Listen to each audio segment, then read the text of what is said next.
as I raised my kids, I tried to drum in their head, it's all about options. And I wasn't referring to the stock market at that time.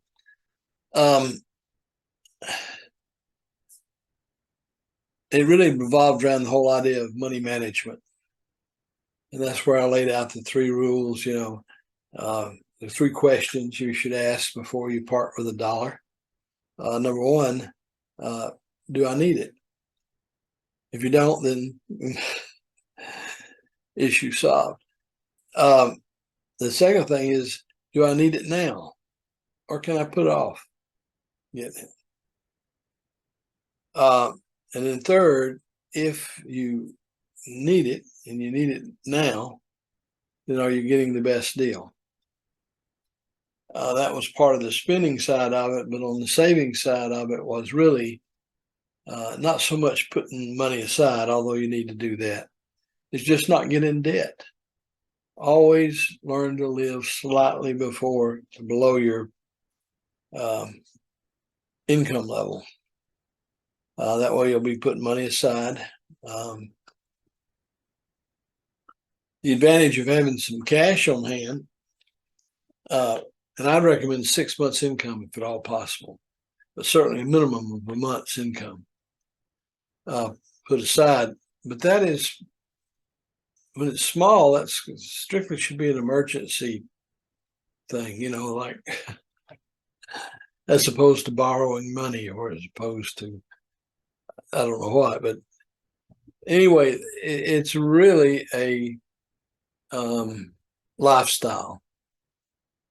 And, being comfortable with a little less than you could afford in order to have the security in the long run, and to be able to take advantage of situations that arise.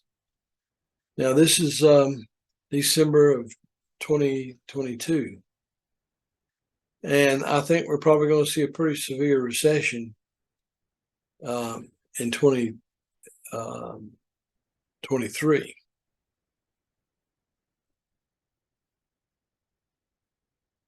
And we need it badly. The only way we're going to break the high price cycle is to cut demand. We as a group of people, we have so much. I've been blessed or cursed, however you want to look at it, to have been in parts of the world where the people's biggest concern was what's going to be for the next meal. So we can be a lot happier if we feather our nest, and by that I mean be sure it's secure. We can meet unexpected events with a little bit of, if nothing else, grace. So, of course, that folds right into the stock market, selling covered stock option contracts. But the main thing is that lifelong discipline of my mom used to tell me when I was a kid, she'd give me my allowance, which might have been a nickel or a dime way back then. That was real money back then.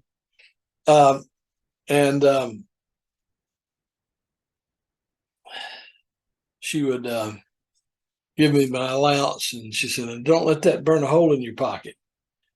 Meaning that, you felt like you just had to rush out and spend it. You had it. The purpose of having it is to spend it, right? And so we really grow up with that. When in point of fact, that's not true. You don't, just because you have money doesn't mean you have to rush out and spend it. But some back, and that proverbial rainy day.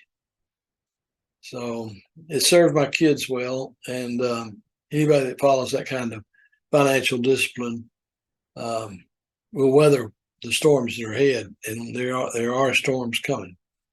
So get your house in order. If you got debt, pay it off. For God's sakes, man. People with big revolving credit lines, charge cards, for example, going to get murdered, just murdered by these higher interest rates. So get out of debt. Step one. Step two, which could be working alongside that, is to start putting some money aside. And three, and maybe the most important of all, is have a budget. Know what you're spending your money on. Know your sources of income. Know what you absolutely have to live, and start budgeting for things. The impulse buying will kill you. All right. Well, the scene in the background is house we owned up in the Blue Ridge Mountains for 6 years. This is up on the side of a mountain, almost at the top. And look, from the back porch, looking down the mountain in the springtime when all the dogwood trees bloomed, it was just a carpet of white and pink blossoms all the way down the side of the mountain. It was really beautiful.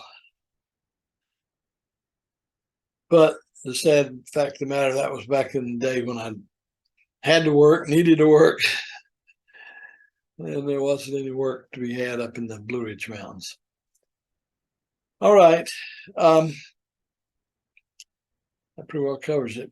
If you like this, please subscribe. You know the drill. Have a good day.